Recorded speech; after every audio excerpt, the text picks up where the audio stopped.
Hey, what's going on, everyone? Top O of the morning to you. Happy Thursday. It's Alpha State Day. Of course, it's Alpha State Day. And I'm so happy you're here. Thank you so much for being here. We got an exciting one lined up for you today. It's going to be an interview of me. Oh, my goodness. Oh, my goodness.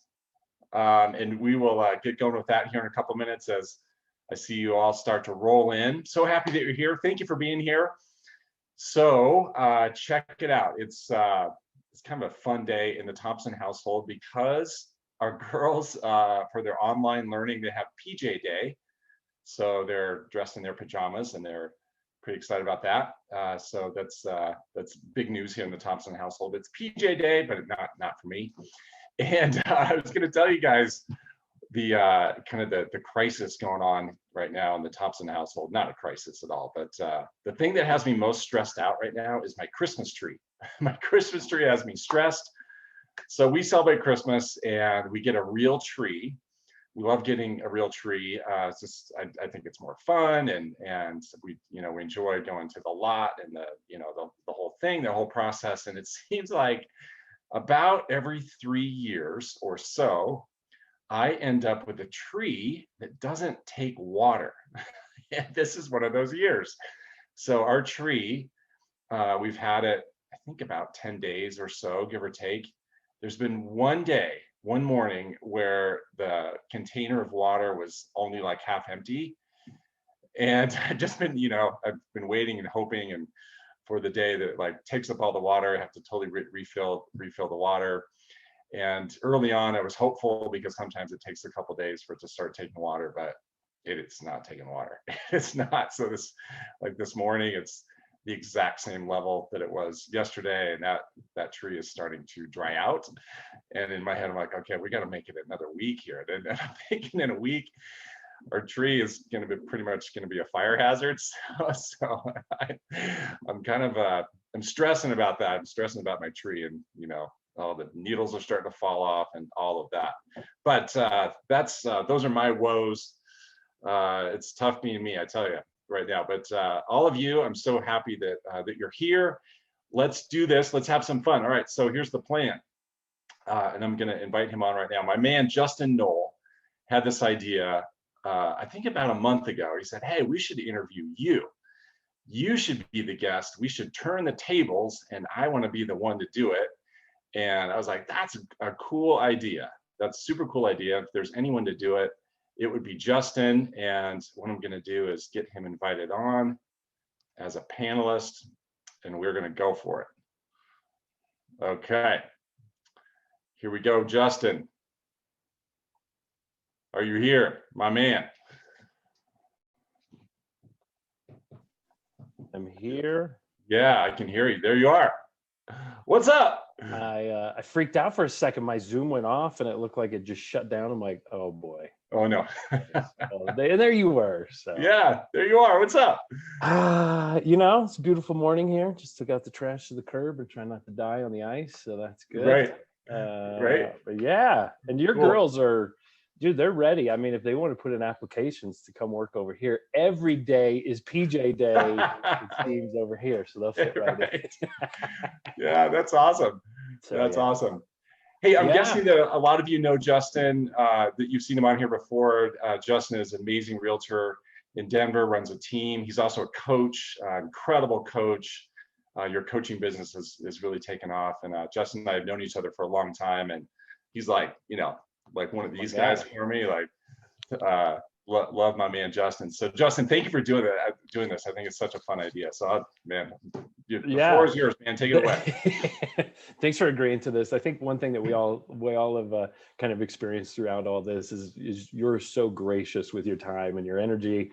You're so willing to put everybody else out on the front of the stage and kind of be that guy behind the scenes supporting people. And that's really a role that you play really well and you've always done. But then I started thinking, and our team was talking like, no, he's the star of the dang show. Let's put him out front and center. And I think it'd be cool for us to kind of peel back the curtain a little bit and learn some things about you. I mean, we all see you as kind of this, I don't know, you're like this mythical thing to me. You always have been. And I don't mean to just sit here and stroke your ego and anything, but you are kind of this almost a living legend, if you will, in our industry. And but I don't want that to be the only thing that we know of you. So I think there's some things we should know about you.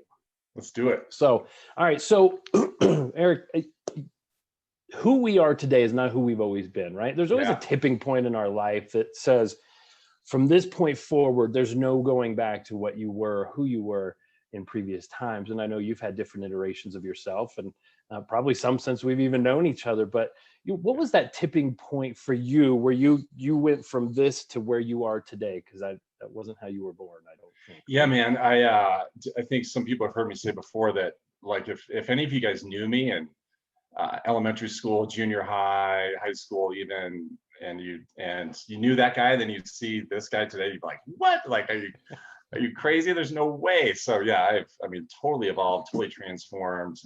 Just used to be super reserved, super shy, super held back.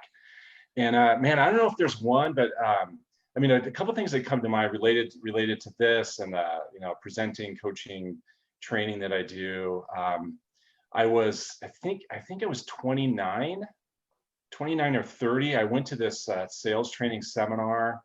It was on Amelia Island, and it was like resort sales specific. This guy named Terry Weaver ran it. And I'd never forget being in the room. It was like 200 people there.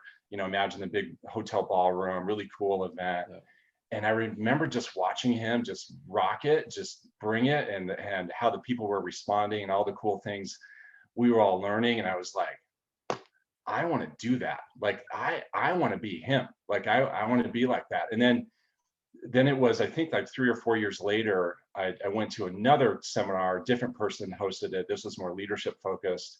A guy named Jerry Bell that was in North Carolina, in Chapel Hill. Same thing. I was like that guy, he's amazing. I want to be him. So I think I started to see myself doing that, and really got energized by that. And so I think, like, the people who I idolize, who I really look up to, like my mentors from afar, people that don't even know me, but I certainly know them. They're all kind of playing that in that kind of a role. And I just I want to be him. I want to be like her. So I think about those moments. Right on. That's awesome. So let me follow up to that.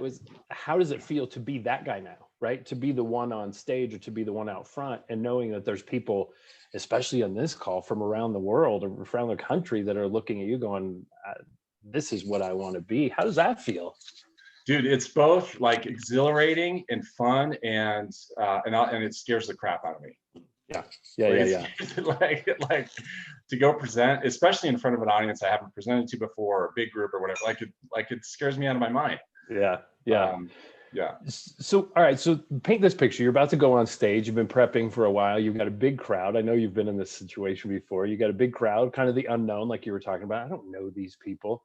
Is there anything you do before you go on? Is there music you listen to? Is there a prayer you recite? Is there a poem? Is there, what do you do to get your mind, I call it get your mind right for this setting, right? Yeah. The best thing I learned about that is to put all the focus on the audience, and to make, like, if you're sitting there making it all about you, like, oh my God, what are they going to think of me? And hope I don't mess up. And that kicks you into this loop of getting super nervous and really worked up. So I learned to just flip it totally to the audience. So what I do, I just think about one person. Like, okay, there's one person in this audience that will get one thing that's really going to help them out. So I imagine that person, and I don't know who they are, but when I get on stage, I'm like, okay, I don't know where they're sitting, but there's one person sitting there that's going to get a lot out of this, and I'm just going to bring it just for that one person. So I have to kick myself out of any thought process focused on me. Yeah. Okay, that is the most Eric Thompson answer I've ever heard. Like that, I would expect nothing else. Me, I'm like, I gotta listen to a hip hop song or some metal song, and I gotta get my mind right. And you're like, no, it's all about them. I'm like, crap, I gotta change what I'm doing. I love it, dude. I love it. All right, so sometimes, it's rare in my world, but sometimes there's that feeling, and hopefully the audience feels this too. There's those times where you just feel like, I'm above average in something, right? There's something out there that maybe I'm really great at it. You're walking through a through a market or you're doing something, and all of a sudden, like, you feel taller, you feel more like, I'm not normal. Like, I got something here. Do you feel that sometimes? And what kind of is your superpower out in the world besides public speaking and coaching? But do you have that feeling? Yeah, I think that I think I'm good at sizing people up and reading, not in terms of like where they're at, like, and where their heads at, where their emotions are at. Like I'm pretty good at reading people right away. I'm good at like getting inside their head Yep. and like seeing it through their eyes. And I think I'm creative. I think too that I'm good at like breaking things down and simplifying things, like turning it into steps, into formulas, into methods and models. And I think that's definitely my jam. Yeah, but I think more than anything, like I think I'm good at, like, as soon as I meet someone or reconnect with someone that I know really well, like you, like I can get where they are, like energetically, emotionally, like pretty fast. Yeah. I think one thing I've always noticed about you is you go where people are. You don't wait for them to come to you. And I don't mean necessarily the physical sense of like, Yeah, yeah. I'm going to stay here and let people come to me, but you immediately put yourself in their shoes. And for me, when I met you the first time, I was like, this is my guy. Like, I was, holy cow, this is a kindred spirit, right? Yeah. But I will say, every time I've met you since, every time I've seen you or been able to give you a hug or a high five, I feel that you are sizing me up, and not in a bad way whatsoever. I feel like I've got to step my game up because Eric's on this. Like, he'll call me out if something's not right. So I'm glad to see you see that as a superpower, because it does raise the level of people around you. So Cool. really cool. All right. So since March, dude, we've been getting up. Some of us early, some of us not so early. Some of us winning the day, some of us just kind of getting through the day. So and I don't know, maybe you go back and put your PJs on after this alpha state is over and you just hunker down for the rest of the day. But my belief is you carry this energy through the entire day until you're done. How does this happen? What do you do? I mean, we know the exercise regimen. We know you're probably not a late night guy and you're an early guy and you eat right. But is there anything else that you can share with us on habit forming to get to where you are at a high producing level 7 days a week? Well, I think I just get really excited about this, about like I'm it's fun. Like, it's fun. Yeah. Like, I view this as totally as fun. And I mean, if there was a camera on me all day, like you wouldn't see my energy this high all day long. I mean, there are times I get bummed out or frustrated for sure, and get bogged down and find myself doing things that I wish I wasn't doing, or dealing with something, or dealing with a person, or like, for sure. But I think what all of you get to see first thing in the morning is me just being really jazzed up about this. Like, it's never felt like work, and I think that's a good little lesson. Just be checked in on, like, if something feels like a burden, feels like, oh, like it's so hard, like, Yeah. you got to check yourself on that. Like, either change what you're doing or change how you're thinking about it, or whatever. So I think you all just happen to see me doing something that I have a lot of fun at, and it's because I get to create, I get to come up with the lesson, I get to teach, I get to get feedback, I get to hear about differences that it makes. I get to do interviews, which is a blast. So it's all fun, and so Yeah. I think that's why you guys see you see like the best version of me, like in a high energy state that's not there all day long. So yeah, somewhat human. yeah. So one thing that always blows my mind is every week you bring something new. Where do you get your content? And do you set aside time to study and read and meditate and game plan for this stuff, or does it just come? And also, so what is some of the content you're looking at on a daily, weekly basis? Yeah, so I mean, I read, as you guys know, I read a lot, so that so much of what I teach is inspired by what I am reading now, or what I have read. Like, I'll go back and reference things. Like, if I turn my camera this way, you would see like all my favorite books lined up. It's a lot of it just comes to me. Like, it'll just hit me on a bike ride or whatever, about to fall asleep. But one thing I'm excited about for next year is I've mapped it, like it's all mapped out now. And I've shown this is like my scratch paper of what next year is going to look like. And I'm going to show you guys on Monday that the graphic with my graphic designer, we created this really cool image to show what's going to happen every month. And so that I like that I've done that, because as much as I like things just coming to me, I also, what I really like is having it like pre-thought. So this gives me like comfort and security and like I don't like winging it. Like it's weird. Like as much as I like just coming up with a new idea, I don't like just winging it. So does that make sense? So totally. So one thing, I was teaching something yesterday, and we went through the human needs, and we talked about certainty being number one. Yeah. And for me, you taught this to me, was the more certainty you have, the more your mind can wander into the creative zones, right? Yeah, you give right. yourself permission to go free. And I think it's so funny. The minute you pulled up that paper, I'm like, there's his certainty. And then number two was, let the mind just wander. Yeah. No, that's right. That's right. Yeah. Like these are like, I framed it out, like you framed it every month. And then I can get creative as to what happens within that frame. So cool. Yeah, totally. Oh, my mind is already just racing. I'm like, give me paper. I need to go. This is so awesome. You always spark something in all of us. So, all right. So COVID hit. COVID was scary. We all kind of hunkered down trying to figure out what we were going to do. And here we are, 9-10 months later. And I think we're all kind of going, okay, right? The end of the year. What did I not do that I could have? Is there something you did not do during COVID or during this year that you wish you would have? Oh man, that's a good question. I'm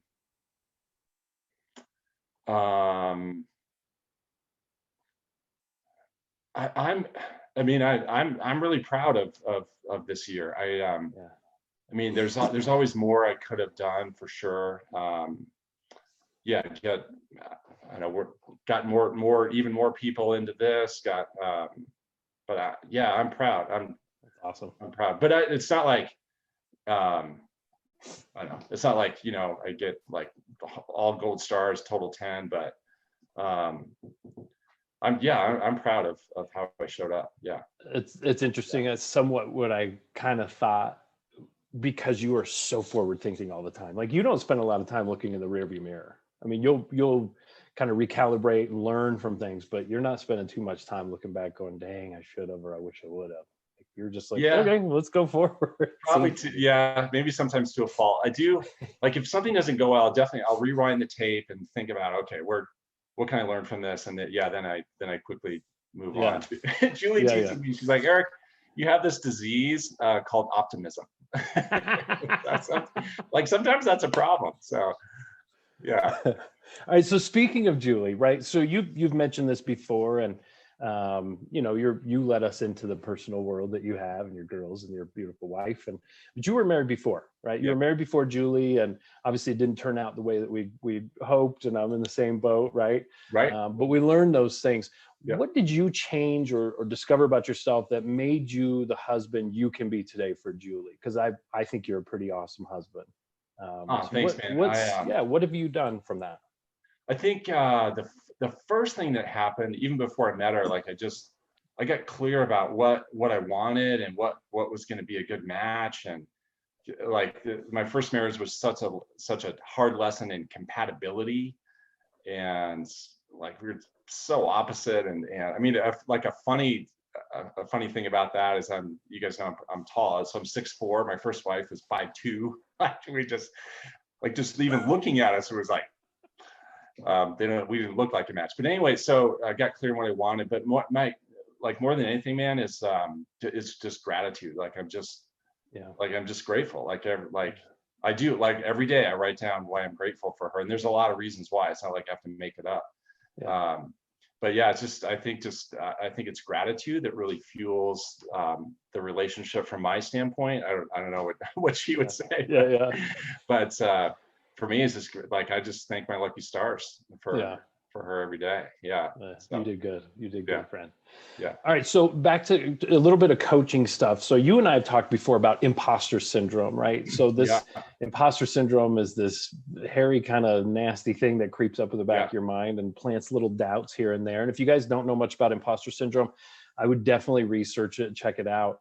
You'll probably read it and go, holy cow, that's me, right? It relates to all of us. But what have you experienced that? And if so, what have you done to kind of get past that? I think it's maybe goes hand in hand with your public speaking stuff and how you approach that. But any thoughts on imposter syndrome?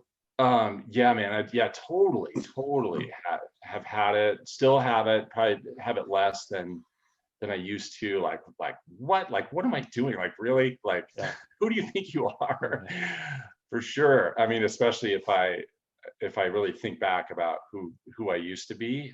So I think that's the difference. Like if it's past based, like a lot of past based thinking, then you kind of get trapped there. But I guess it's me, my ability to kind of look into the future and see like who I want to become. And it's like, for me, it's like, I know it gets so much better.